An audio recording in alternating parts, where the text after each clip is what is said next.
নমস্কার বন্ধুরা, সকলকে পয়সা.কমে স্বাগত জানাই। বন্ধুরা, আজ আমি তোমাদের সামনে নিয়ে এসেছি ওয়েস্ট বেঙ্গল সেট পরীক্ষার, যেটি 9/1/2022 অর্থাৎ আজই ঘটে গেছে। তা সেই পরীক্ষার ম্যাথামেটিক্যাল সায়েন্স যে পেপারটি, সেই পেপারের কিছু সলিউশন। তাহলে চলো বন্ধুরা, বেশি দেরি না করে শুরু করা যাক আজকের এই ভিডিওটি। বন্ধুরা, তোমাদের স্ক্রিনে দেখতে পাচ্ছ প্রথম প্রশ্নটি, যেখানে একটি ম্যাট্রিক্স গিভেন করা আছে। ম্যাট্রিক্সটা আমরা লিখে নিই। a equals to 1 0 0 i minus 1 plus I root 3 by 2 0 0 1 plus 2i and minus 1 minus I root 3 by 2। বন্ধুরা, তোমরা লক্ষ্য করলে বুঝতেই পারবে যে এটি একটি লোয়ার ট্রায়াঙ্গুলার ম্যাট্রিক্স। আর আমরা জানি লোয়ার ট্রায়াঙ্গুলার ম্যাট্রিক্সের যে ডায়াগোনাল এলিমেন্টগুলি, সেই এলিমেন্টগুলি হয় তার আইগেন ভ্যালু। এবার আমাকে প্রশ্নে যেটা চাওয়া হয়েছে সেটি হচ্ছে a⁴102 এর ট্রেস। বন্ধুরা, আমরা জানি যে কোনো ম্যাট্রিক্স এ তার ট্রেস হয় তার আইগেন ভ্যালুগুলির সাম। তাহলে বন্ধুরা, তোমরা লক্ষ্য করো এখানে এ ম্যাট্রিক্সটার যে আইগেন ভ্যালু আছে সেগুলি কি কি আছে? 1, একটা আছে ওমেগা, একটা ওমেগা স্কোয়ার। এবার আমরা আরেকটা জিনিস আমরা জানি, যেটা হচ্ছে এর যদি আইগেন ভ্যালু λ1, λ2, λ3 হয়, তাহলে a to the power n এর আইগেন ভ্যালু কি হয়? λ1 to the power n, λ2 to the power n, λ3 to the power n। সুতরাং a টু দি পাওয়ার 102 এর যে আইগেন ভ্যালুগুলি হবে সেগুলি কি হবে? 1 to the power 102, omega to the power 102 and omega to the power omega square to the power 102। এবার এইগুলি calculate করলে কি আসবে? 102 যদি করি 3 দিয়ে ডিভিজিবল হয়ে যায়, তার মানে এটাও 1ই আসবে। আর এটা ওমেগা টু দি পাওয়ার 204, তার মানে সেটাও 1। তাহলে a টু দি পাওয়ার 102 এই ম্যাট্রিক্সটার ট্রেস কত আসবে? 1 প্লাস 1 প্লাস 1 ইকুয়ালস টু 3। তার মানে আমাদের অ্যান্সার হচ্ছে 3 হবে, যেটা ডি অপশন আছে, অপশন ডি। নেক্সট,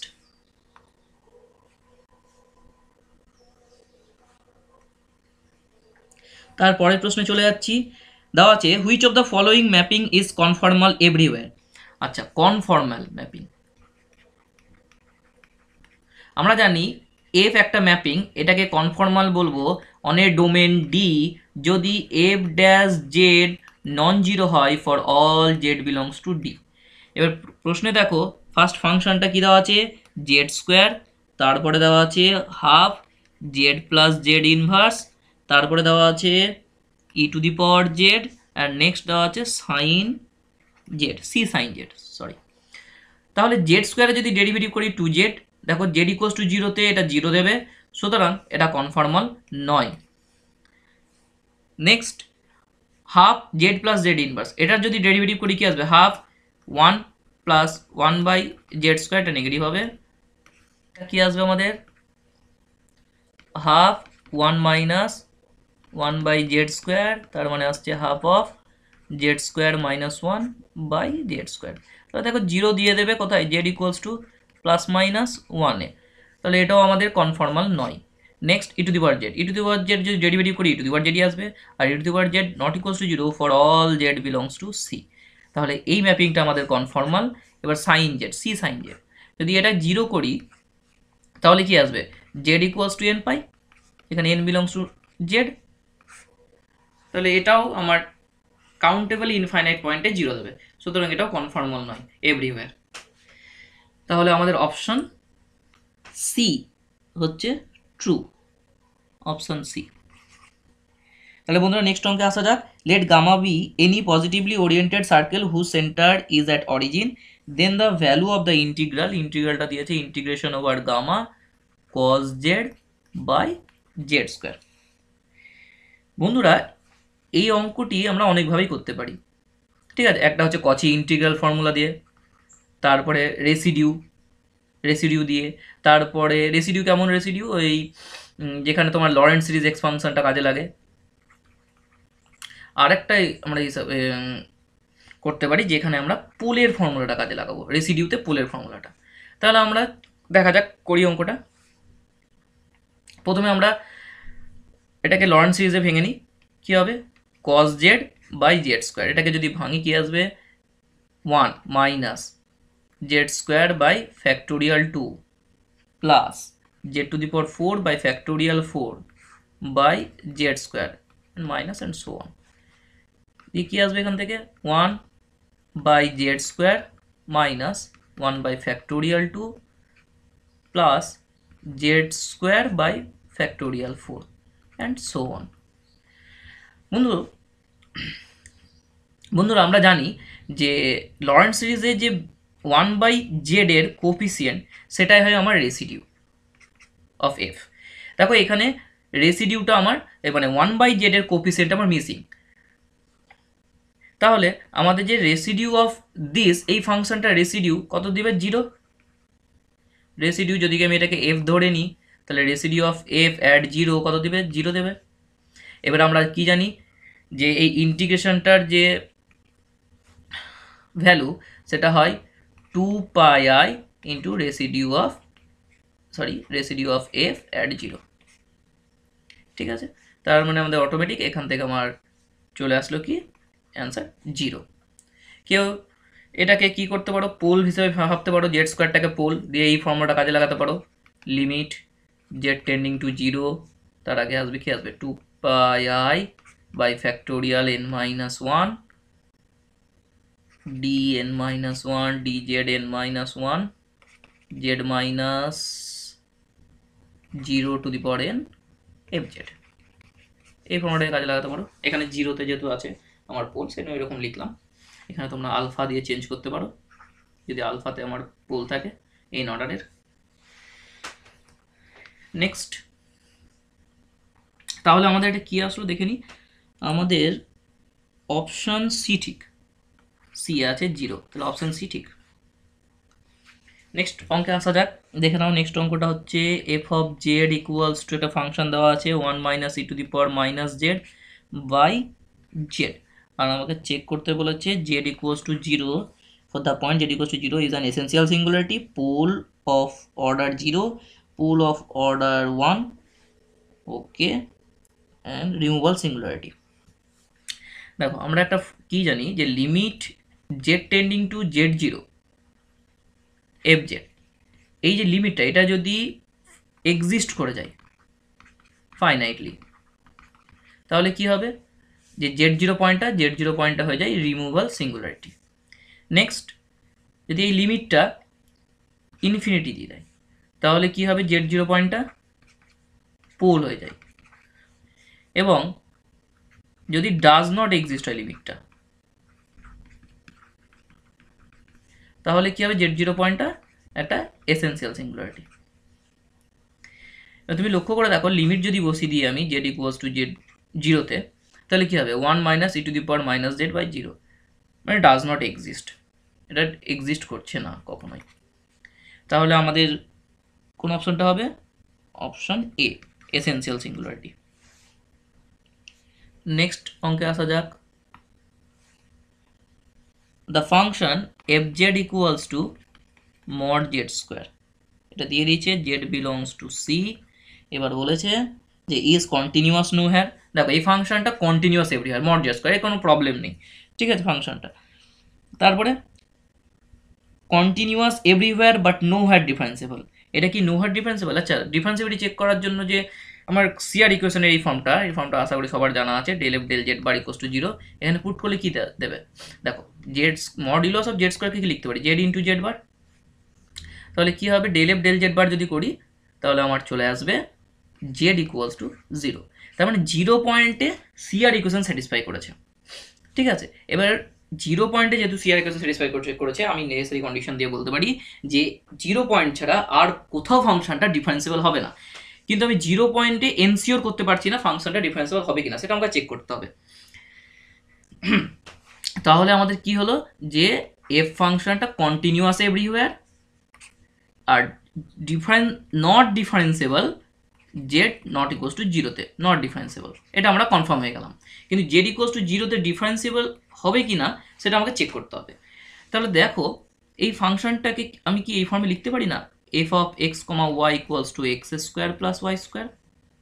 ঠিক আছে, আমি যদি এটাকে, বা এটা আমার রিয়াল পার্ট আর ইমাজিনারি এটা ইউ, আর ভি হচ্ছে ইমাজিনারি পার্ট যেটা হচ্ছে জিরো।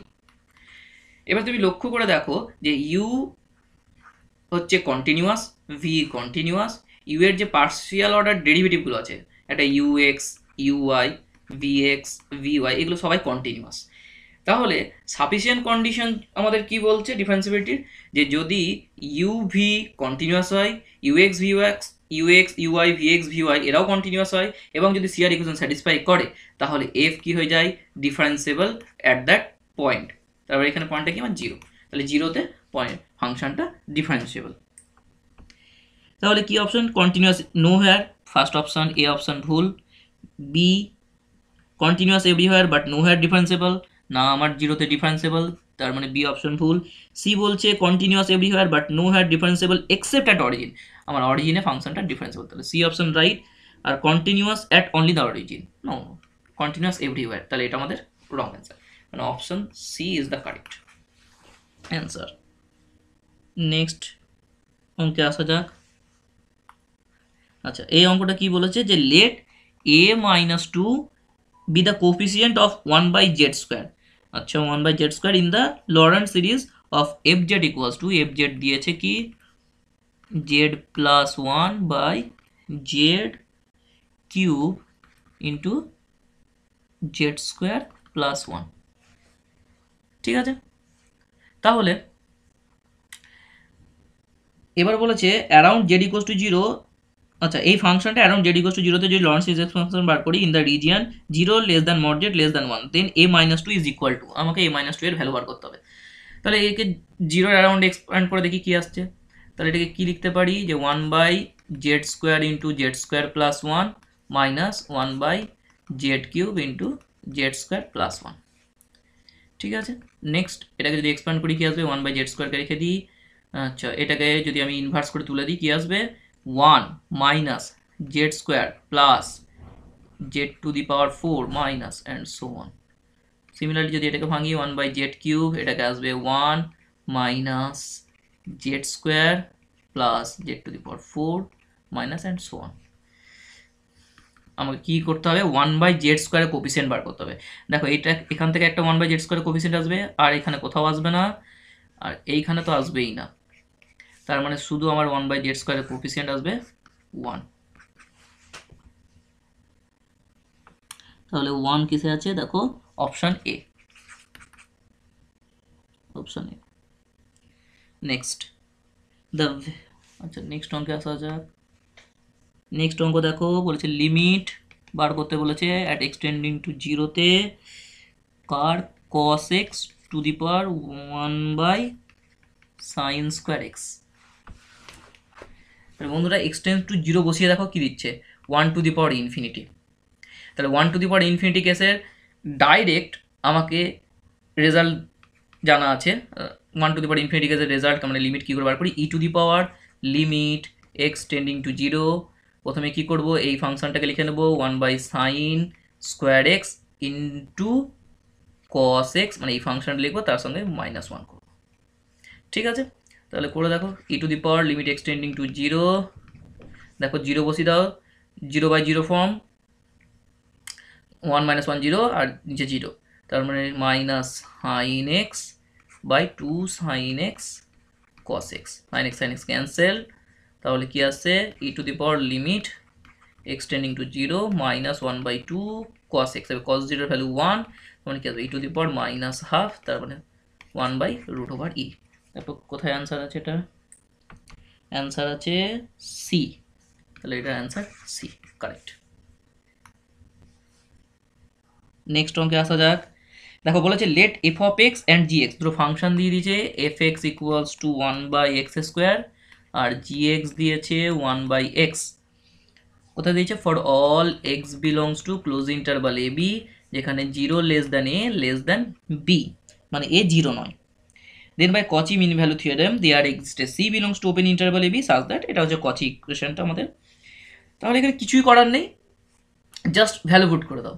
দেখো জিরো যেহেতু আমার এই ইন্টারভালে নেই, তাহলে ফাংশনটা ডিফারেন্সিবল। তাহলে এফ ড্যাশ সি কি আসবে, এফ ড্যাশ সি আসবে -1/2 সি কিউব, আর জি ড্যাশ সি আসবে দেখো -1/c²।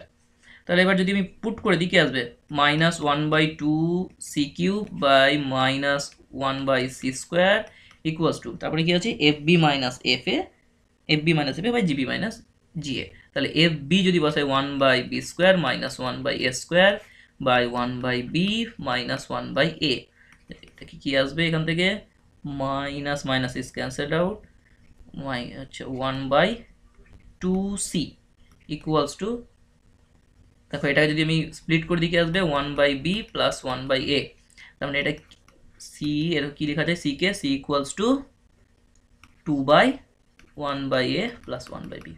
দেখো এটা কি দুটো রিয়াল নাম্বারের হারমোনিক মিন নয়, এইচএম, ঠিক আছে।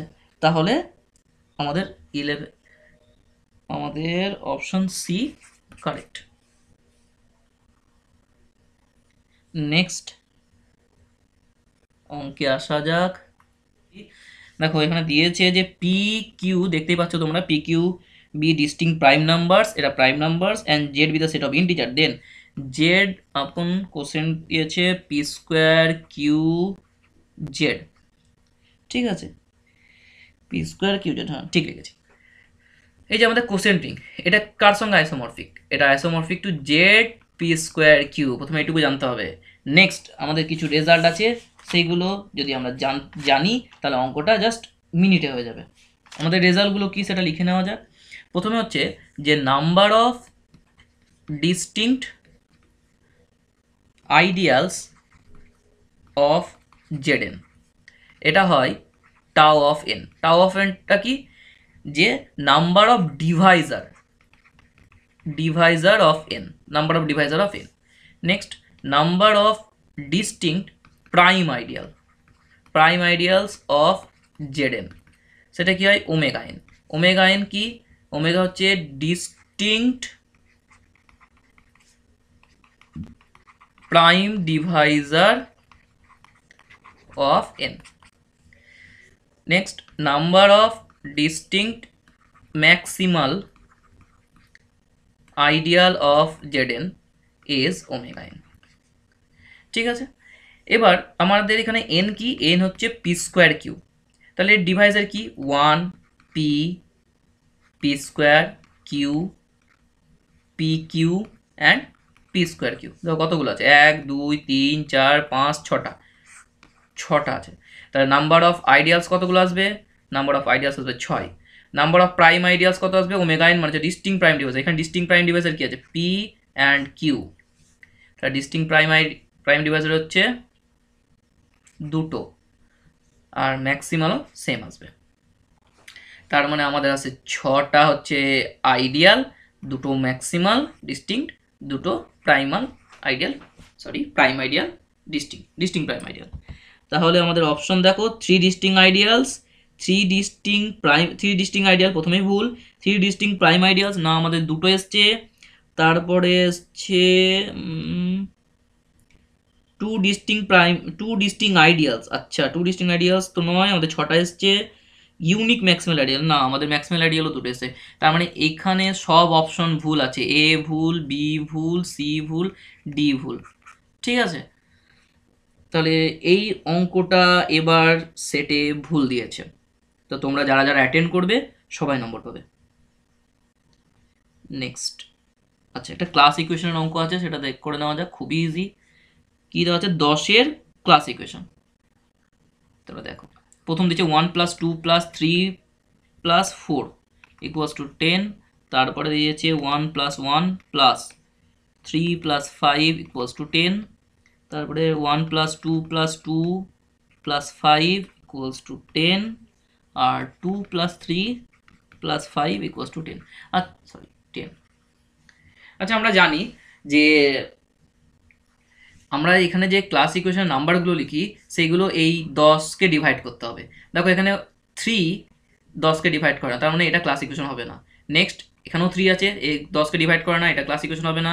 এখানেও 3 আছে, 10কে ডিভাইড করে না, এও ক্লাস ইকুয়েশন হবে। তাহলে আমাদের মেন ক্লাস ইকুয়েশন হচ্ছে 1 2 2 2 5, 1 + 2 + 2 + 5। আচ্ছা, তোমাদের কাছে কোশ্চেন, এটা কার ক্লাস ইকুয়েশন, কোন গ্রুপের ক্লাস ইকুয়েশন এটা, এটা তোমরা আমাকে কমেন্ট সেকশনে জানাবে।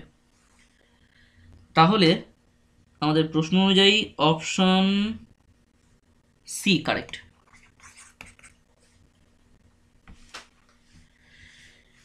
নেক্সট প্রশ্নে যাওয়া যাক। আচ্ছা, বলেছে দেখো, row space of a matrix A, এই ম্যাট্রিক্সটা দিয়েছে 20x50, এর রো স্পেস সে ডাইমেনশন দেওয়া আছে 13, রো স্পেসের ডাইমেনশন দেওয়া আছে 13। এবার আমরা জানি row space equals to column space equals to rank of A. এটা সমান কি কলাম স্পেসেরও ডাইমেনশন আমার হবে 13, এমনকি র্যাঙ্ক হবে র্যাঙ্ক অফ এ, এটা হবে 13। ঠিক আছে, এবার আমরা জানি কি জানতে চেয়েছে, দেখে নিই একবার, the dimension of the space of solution, মানে সলিউশন স্পেসের ডাইমেনশন, সলিউশন স্পেসের ডাইমেনশন জানতে চেয়েছে। আমরা এর ফর্মুলা জানি, সলিউশন স্পেসের dimension number of unknowns minus rank of A. তাহলে এখানে নাম্বার অফ আননোনস কত, নাম্বার অফ আননোনস মানে নাম্বার অফ কলামস, সেখানে হচ্ছে 50 মাইনাস র্যাঙ্ক অফ এ কত 13, 50 মাইনাস 13 ইজ 37। আমাদের অ্যান্সার হচ্ছে 37, যেটা দেওয়া আছে অপশন ডি এ। নেক্সট অঙ্কে আসা যাক, খুব ইজি অঙ্ক। দেখো, minimal polynomial of 5x5 matrix, 5x5 ম্যাট্রিক্সের মিনিমাল পলিনোমিয়াল দেওয়া আছে x into x minus 1 into x minus 2 square. ঠিক আছে, এটা হচ্ছে মিনিমাল পলিনোমিয়াল। আচ্ছা, আমরা জানি কি মিনিমাল পলিনোমিয়াল এ যদি একটা ম্যাট্রিক্স হয়, তার মিনিমাল পলিনোমিয়াল তার প্রত্যেকটা আইগেন ভ্যালুকে কন্টেন করে। তার মানে এ ম্যাট্রিক্সের আইগেন ভ্যালু কি হবে 0 1 আর 2, এর বাইরে তার আইগেন ভ্যালু হতে পারে না। এবার অ্যাজ 0 যদি আইগেন ভ্যালু হয় কোন একটা ম্যাট্রিক্সের, তাহলে সেই ম্যাট্রিক্সটা কি হবে সিঙ্গুলার। ঠিক আছে, তাহলে প্রথমে অপশন দেখো, A is singular matrix and is not, ডায়াগনোজিবিলিটির ব্যাপারে বলেছে। আচ্ছা, আমরা একটা রেজাল্ট জানি যে একটা matrix A n cross n, এই ম্যাট্রিক্সটা ডায়াগনোজিবল হবে ইফ অ্যান্ড অনলি ইফ যে ওর মিনিমাল পলিনোমিয়াল যেটা থাকবে, মিনিমাল পলিনোমিয়াল সেটা হবে লিনিয়ার, মিনিমাল পলিনোমিয়াল হবে লিনিয়ার ফ্যাক্টরে থাকবে, লিনিয়ার ফ্যাক্টরে আকারে থাকবে। কিন্তু দেখা যাচ্ছে যে আমাদের এখানে লিনিয়ার ফ্যাক্টরে নেই, কারণ x মাইনাস 2 এর মাথায় 2 রয়েছে। ঠিক আছে, তার মানে ম্যাট্রিক্সটা ডায়াগনোজেবল নয়।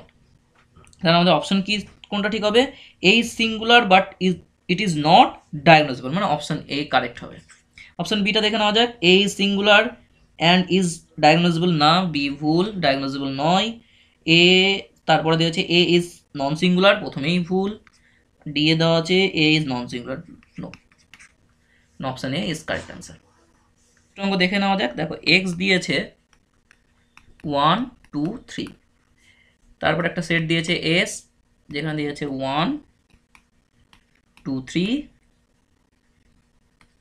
x 5, টি দিয়েছে 1 2 3 x 5। এবার তোমাকে জানতে চাওয়া হয়েছে সিগমা অ্যালজেব্রার ব্যাপারে, এসটা কি, এস আর টি কি সিগমা অ্যালজেব্রা গঠন করছে কি নয়। তাহলে আমি সিগমা অ্যালজেব্রার একবার ডেফিনেশনটা বলে দিই। এস সেটটা সিগমা অ্যালজেব্রা গঠন করবে তখনই, যখন এস সেটের মধ্যে এক্স থাকবে স্বয়ং। 2, যদি এ এস এর মধ্যে থাকে, এ কমপ্লিমেন্টও এস এর মধ্যে থাকবে। নেক্সট 3 নম্বর, যদি এআই একটা সিকোয়েন্স অফ সেট হয় এস এর মধ্যে বিলং করছে যারা, তাহলে এখান থেকে কি ইমপ্লাই করবে যে ইউনিয়ন অফ এআই এটাও এস এর মধ্যে আছে। এবার দেখো এস সেটটার দিকে তাকাও, দেখো এক্স এর মধ্যে আছে, এক্স এর কমপ্লিমেন্ট 5 এর মধ্যে আছে, 1 এর কমপ্লিমেন্ট 2 3, 2 3 এর কমপ্লিমেন্ট 1 এস এর মধ্যে আছে। নেক্সট যদি ইউনিয়ন নিই, 1 এর সঙ্গে যারই ইউনিয়ন নিই সেটা ওর মধ্যেই থাকবে, এদের যে কোনো পেয়ারের সঙ্গে ইউনিয়ন নাও সেটা এস এর মধ্যে থাকবে। সিমিলারলি টিকেও আমরা সেইভাবে দেখাতে পারবো এই তিনটে কন্ডিশন স্যাটিসফাই করছে। তাহলে এস আর টি যেহেতু তিনটে কন্ডিশনই স্যাটিসফাই করছে, তখন এস আর টি সিগমা অ্যালজেব্রা হয়ে যাচ্ছে। তাহলে আমাদের অপশন সি ঠিক, বোথ এস অ্যান্ড টি আর সিগমা অ্যালজেব্রা। তাহলে বন্ধুরা আজ এই পর্যন্তই থাক। নেক্সট তোমরা যদি আরও এরকম ভিডিও চাও, আরও যদি সমাধান চাও এই প্রশ্নপত্রের, তাহলে অবশ্যই কমেন্ট সেকশনে জানাও, আমাদের সাপোর্ট করো। আর যদি ভিডিওটা এখন পর্যন্ত দেখে থাকো তাহলে অবশ্যই লাইক করে যেও। ধন্যবাদ।